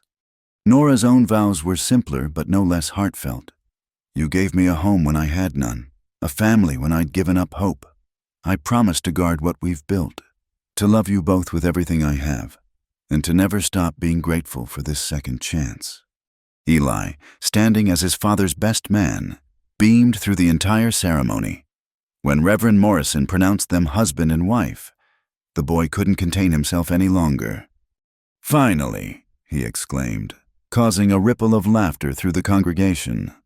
The celebration afterward was held at the Bennett Ranch, with long tables set up under the spring sky. There was food and music, children running between the tables, and a sense of community that wrapped around them like a blessing. As the sun began to set, painting the mountains in shades of gold and rose, Nora found herself standing apart for a moment, watching Caleb dance with Eli standing on his boots, both of them laughing. "No regrets, Mrs." Bennett appeared at her elbow. "None," Nora said firmly. "This is more than I ever dared dream of." "Good. You've earned it. Both of you have." She paused. "I owe you an apology for how I acted when you first came." "We all do what we think is right at the time," Nora said, echoing her earlier words. "Perhaps, but sometimes we're wrong. You've been good for them, for all of us. Really, you've reminded us that people can change, can be more than their worst moments." Before Nora could respond, Eli broke away from his father and ran to her. "Come dance. Pa says I can stand on your feet now." She let herself be pulled into the dancing, into the laughter and joy of it all. As the stars began to appear overhead, she danced with her husband and son, surrounded by a community that had chosen to see her not for who she'd been, but for who she'd become. It wasn't a fairy tale ending, those didn't exist in real life, but it was something better, a beginning built on truth, trust, and the kind of love that grows stronger for having been tested by fire. The letter arrived on a humid Thursday in July, 2 months after the wedding. Nora was in the garden, teaching Eli how to tell the difference between weeds and vegetable seedlings, when she saw the rider approaching. Something about the official look of him made her stomach tighten with old fear. "In Mrs. Rourke." The man tipped his hat, Letter from Denver, judge's seal. Her hands trembled as she took the envelope. Eli, sensing her distress, pressed closer to her side. What's wrong, Ma? The title still felt new on his tongue, precious every time he said it. I don't know yet, sweetheart. Why don't you go tell your PA we have a letter? He's in the barn. After Eli ran off, she broke the seal with shaking fingers. The official language swam before her eyes, but certain phrases stood out: custody petition, moral fitness, best interests of the child. Her knees nearly buckled. Someone was trying to take Eli away. By the time Caleb arrived, she'd read the letter 3 times, each reading making the situation clearer and worse. Sherman Pike might be in prison, but he'd apparently left one final poison pill, a letter to a cousin of his, one Marcus Wellington, a man of means in Denver who styled himself a moral reformer. Let me see, Caleb said quietly, taking the letter from her numb fingers. His face darkened as he read. This Wellington claims to be concerned about Eli's moral education, given that his father has married a woman of questionable background. The words came out like he was spitting broken glass. He's petitioning for custody, saying he and his wife can provide a more suitable environment. He can't, Nora whispered. Can he? Over my dead body. But she heard the fear beneath his anger. They both knew how these things could go. A wealthy man from the city against a small rancher and his scandalous bride. The law didn't always favor love over money. What's happening? Eli had returned, looking between his parents with growing alarm. Why do you both look scared? Caleb knelt beside his son. Someone's trying to cause trouble for our family. But we're going to fight it. You hear me? No one's taking you anywhere. Taking me? Eli's voice rose. Away from you and Ma. No, I won't go. Shh, sweetheart. Nora pulled him close. We won't let that happen. But even as she said it, she wondered if it was a promise she could keep. The next days were a blur of activity. Caleb rode to town to consult with Mr. Harrison, the closest thing Silver Creek had to a lawyer. The news wasn't encouraging. Wellington's got money and connections, Harrison reported. And with Mrs. Rourke's background, it could be difficult. We'll need character witnesses. Lots of them. And even then, what? Caleb demanded. Even then, it might not be enough. The judge in Denver, Judge Thornton, he's got a reputation for strict moral standards. Nora felt the walls closing in. Her past, the thing she'd fought so hard to overcome, was going to destroy the family she'd found. That night, she made a decision. I'll leave, she told Caleb after Eli was asleep. If I go, Wellington has no case. You're a respectable widower, a good father. Without me, no. Caleb's response was immediate and fierce. Don't you dare! But if it means keeping Eli safe, you leaving won't keep him safe. It'll break him. Caleb gripped her shoulders gently. And it'll break me. We're a family. Nora, we stand together or we fall together. But my past is past. What matters is who you are now. The woman who saved my son from a fire, who brought light back into our lives, who this whole town has come to respect. That's who the judge needs to see. Word of the custody threat spread through Silver Creek like wildfire. The response was immediate and overwhelming. Mrs. Bennett arrived first, her usual bustle replaced by military determination. We'll need testimonials, she announced, from everyone, about what kind of mother you are, what kind of family you've built. I'm Mrs. Bennett. I appreciate. Hush, you saved that boy's life. Literally threw yourself into flames for him. If that's not mother's love, I don't know what is. Others followed. Reverend Morrison offered to write a letter about their moral standing. Doc Morrison provided medical testimony about the night of the fire. Even Mrs. Henderson, who'd been slowest to accept Nora, came forward. I was wrong about you, she said simply. And I'll tell any judge that. You've been nothing but good for this family. Miss Palmer, the school teacher, brought Eli's recent assignments. Look at his work from before you came and after. The improvement isn't just in his letters and numbers. It's in his whole demeanor. He smiles now. He helps other children. He's thriving. The most surprising support came from an unexpected source. A week before they were due in Denver, a carriage arrived at the ranch. Out stepped Sarah Winters, but she wasn't alone. With her were 3 other women, all wearing respectable traveling clothes. "We heard about your trouble," Sarah said. "We came to help." "Sarah, I don't understand." "We all got out because of you. When you left Sherman, it showed us it was possible. Now we run respectable businesses, have real lives." She gestured to her companions. "Martha runs a millinery shop in Colorado Springs. Anne has a restaurant in Pueblo. Clara teaches piano in Denver. We're prepared to testify," Martha added, "about what Sherman was really like, about how you protected the younger girls, about who you really are versus who they're trying to say you are." Nora had to sit down, overwhelmed. "You do that, it could expose your own pasts." "You risked everything for us once," Clara said quietly. "It's our turn." The day came too quickly. They traveled to Denver in a convoy Caleb, Nora, and Eli in their wagon, followed by what seemed like half of Silver Creek. The courthouse was an imposing building of red brick and limestone, designed to intimidate.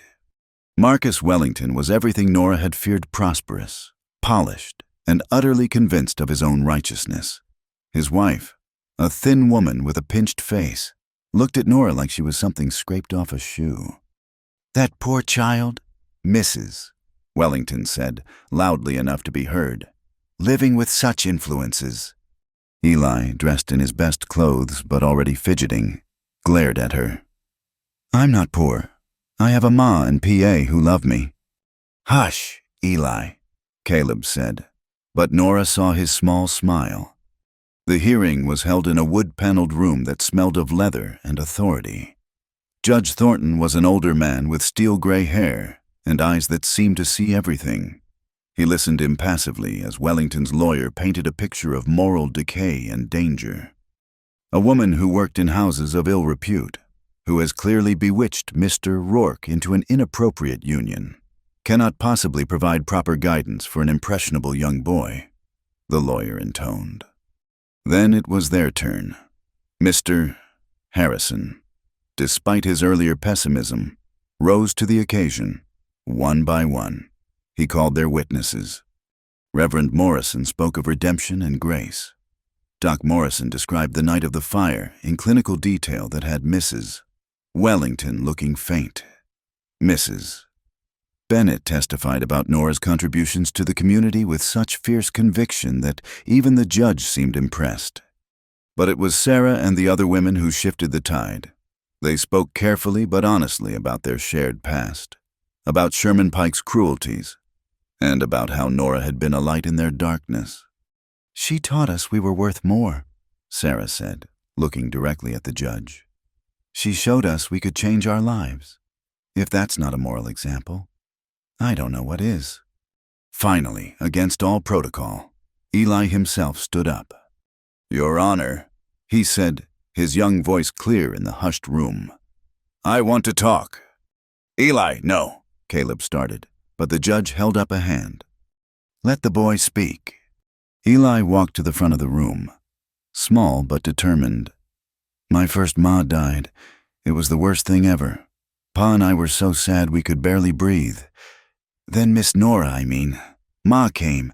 She didn't try to replace my first ma. She just filled up the empty spaces." He turned to look at the Wellingtons. "You say she's not good enough, but you're wrong. She ran into a burning barn for me. She has scars on her back that hurt when it rains, but she never complains. She tells me stories and helps with my lessons and makes Pa smile again." His voice cracked slightly. "I already lost one ma. Please don't take away another one. Please." The room was silent, even Mrs. Wellington had stopped looking superior, touched despite herself by the boy's plea. Judge Thornton cleared his throat. Mr. Wellington, what exactly is your connection to this child? Wellington shifted uncomfortably. I am concerned for his moral welfare. That's not what I asked. What is your actual connection? Are you related? A family friend? Well, no, but then why exactly are you here? The truth came out in stammers. Sherman Pike, Wellington's cousin, had written him before his arrest, spinning tales of a fortune hidden away and a woman who'd wronged him. Wellington had seen a chance to both do his moral duty and possibly benefit financially. So this is about money? The judge's voice could have frozen fire. You would tear a child from a loving home for the possibility of financial gain? No, I mean the moral aspect. I've heard enough. Judge Thornton's gavel came down like thunder. Mr. Wellington, I find your petition to be without merit and likely motivated by greed rather than genuine concern for the child's welfare. The testimonies I've heard today paint a picture of a family built on love, sacrifice, and redemption values I'd think you'd appreciate if you were truly the moral reformer you claim to be. He looked directly at Nora. Mrs. Rourke, your past is not on trial here. What matters is your present and future as this child's mother. The evidence is overwhelming that you have been and continue to be a positive influence in his life. Custody remains with the biological father and his wife. Case dismissed. The room erupted. Eli flew into Nora's arms, sobbing with relief. Caleb wrapped them both in his embrace, his own eyes wet. Their supporters cheered while the Wellington slunk out, their sanctimony deflated. We won, Eli kept saying. We won, we won, we won. Yes, sweetheart, Nora murmured into his hair. We won. That night, in their hotel room with Eli finally asleep between them, Caleb took Nora's hand. You were willing to leave us, he said quietly, to protect us. Of course, I'd do anything. I know, but Nora, don't you understand? We'd rather face the whole world together than be safe apart. That's what family means. She squeezed his hand, unable to speak past the lump in her throat. No more running, he continued. No more being ready to sacrifice yourself. We stand together, all three of us. Promise me. I promise, she whispered. And there, in the darkness, with their son safe between them and their community sleeping in rooms nearby, all these people who'd traveled so far to stand with them, Nora finally truly understood what home meant. Not just a place, but people who refused to let you face your battles alone.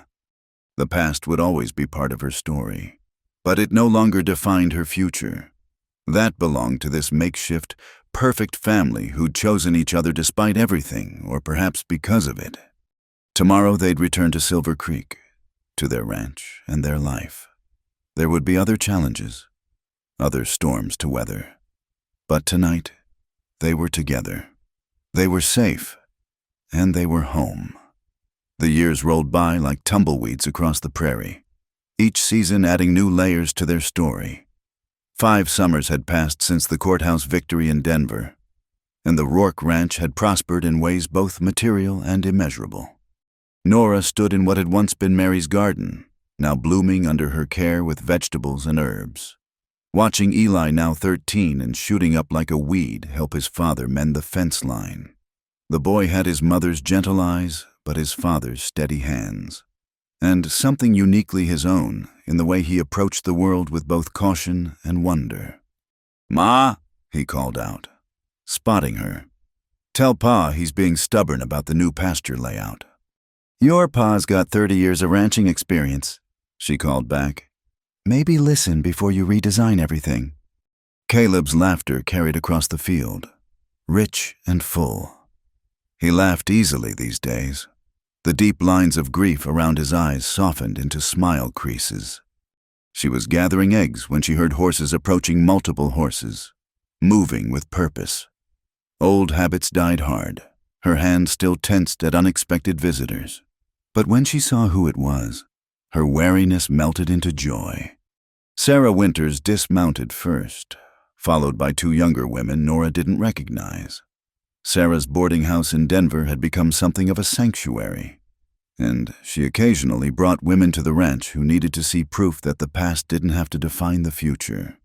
"Nora," Sarah embraced her warmly. "I hope you don't mind. This is Lucy and Beth. They're finding their way." The two young women looked at Nora with a mixture of hope and disbelief. She recognized that look she'd worn it herself once. "You're always welcome." Nora said, "All of you, come inside. I just made bread." Over coffee and thick slices of warm bread with butter, the stories came out. Lucy, barely 18, had fled a harsh home situation. Beth had been widowed young with no family to support her. Both had nearly fallen into Sherman Pike's successor's web before Sarah intervened. "How did you do it?" Lucy asked quietly. "How did you become this?" She gestured around the warm kitchen. "At the evidence of a real home." "One day at a time," Nora said honestly. "And with help, no one rebuilds alone." Eli came bursting in then, full of teenage energy and enthusiasm. "Ma, Pa says, oh, we have company." He straightened, remembering his manners. "I'm Eli.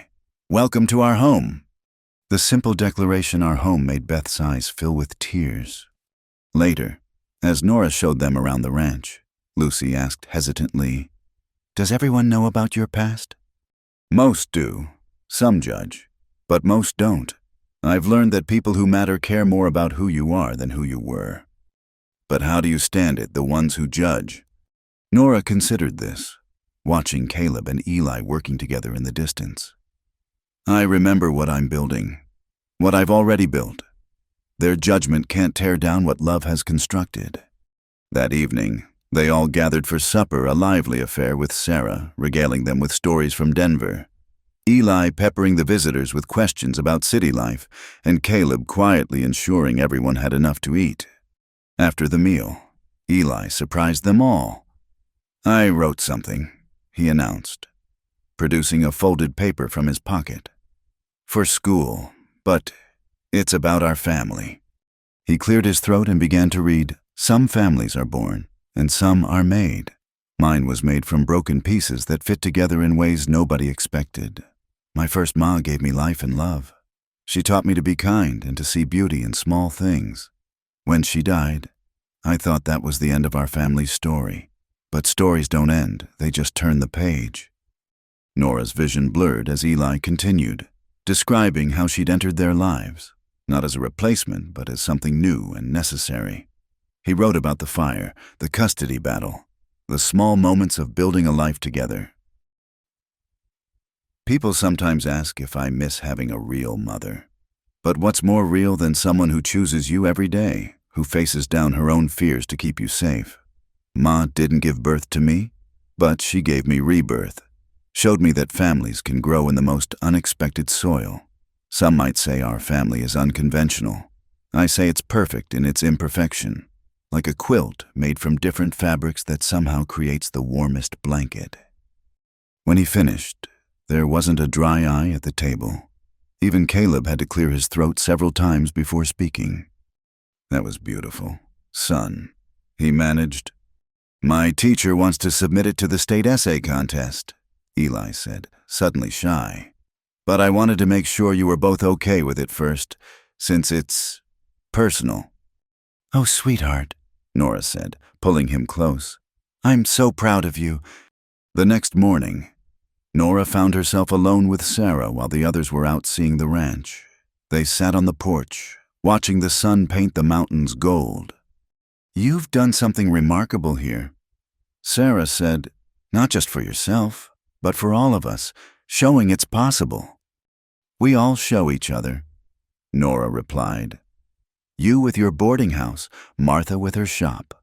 All of us proving there's life after. Sarah agreed. "I like that. Not specifying what came before, just acknowledging there's an after." A comfortable silence fell between them, broken only by the distant sound of Eli's laughter as he showed the younger women how to feed the chickens. "I have news," Sarah said eventually. "I'm getting married." Nora turned, delighted. Sarah who? His name is Robert Morrison. He's a widower, a carpenter. He knows everything and doesn't care. Says the past is just seasoning that makes the present more flavorful. She smiled softly. I wanted you to be the first to know. You gave me the courage to believe I deserved love. You always deserved it. You just needed to believe it yourself. They talked until the others returned, planning Sarah's wedding, discussing the boarding house, sharing the small victories and persistent challenges of building new lives on the ashes of old ones. That night, as Nora helped Lucy and Beth settle into the spare room, Lucy asked one more question.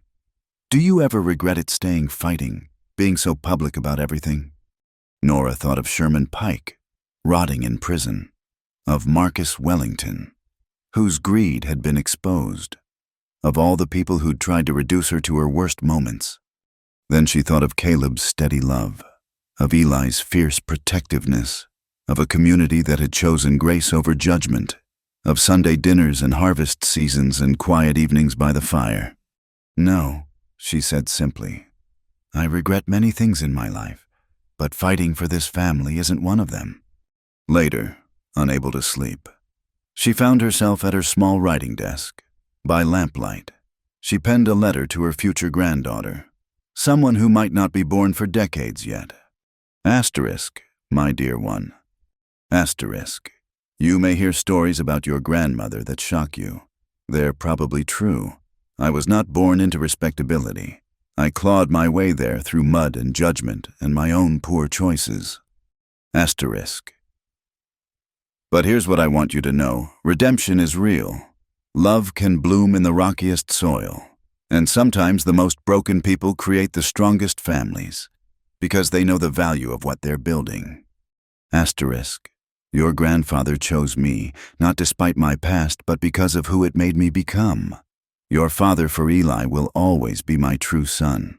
Though I didn't birth him, loved me not as a perfect mother, but as a real one. Asterisk, live your life with courage. Dear one, make mistakes, fall down, but always, always get back up. And remember, you come from a line of survivors who turned their scars into strength. Asterisk, all my love. Asterisk, grandmother Nora asterisk. She sealed the letter carefully, placing it in the wooden box where she kept important papers. Someday, God willing, she'd have a granddaughter to give it to, or a grandson who needed to hear the same truths. The sun was just beginning to rise as she returned to bed, slipping in beside Caleb, who stirred and pulled her close without fully waking. From down the hall, she could hear Eli's gentle snoring. He still slept like a child, though he was racing toward manhood. Tomorrow would bring its own challenges. Sarah and her charges would continue their journey. Eli would submit his essay and face whatever response it brought. The ranch would demand its daily due of hard work and dedication. But tonight, in this moment, Nora Rourke, former saloon girl, survivor, wife, mother, was exactly where she belonged. She had not just found redemption. She had built it, day by day, choice by choice, into something beautiful and lasting. The girl who had fled Kansas in terror could never have imagined this life. But the woman she'd become had claimed it with both hands and refused to let go. And that, she thought as sleep finally took her, was the greatest love story of all, not just the love between her and Caleb, but the love she'd finally learned to have for herself. In the garden, the first flowers of summer were beginning to bloom, reaching toward the sun with the persistence of all living things that refuse to be defined by the darkness of their beginnings. Thank you so much for listening to this Wild West love story. I hope Nora and Caleb's journey touched your heart as much as it touched mine. I'd love to hear where you're listening from. Please share in the comments below so we can connect and discuss what this story meant to you. If you enjoyed this tale of redemption and family, please subscribe to Wild West Stories 1850 and hit that like button. And don't forget to press the hype button to help more people discover this story of love conquering the harshest of circumstances. Until next time, partners.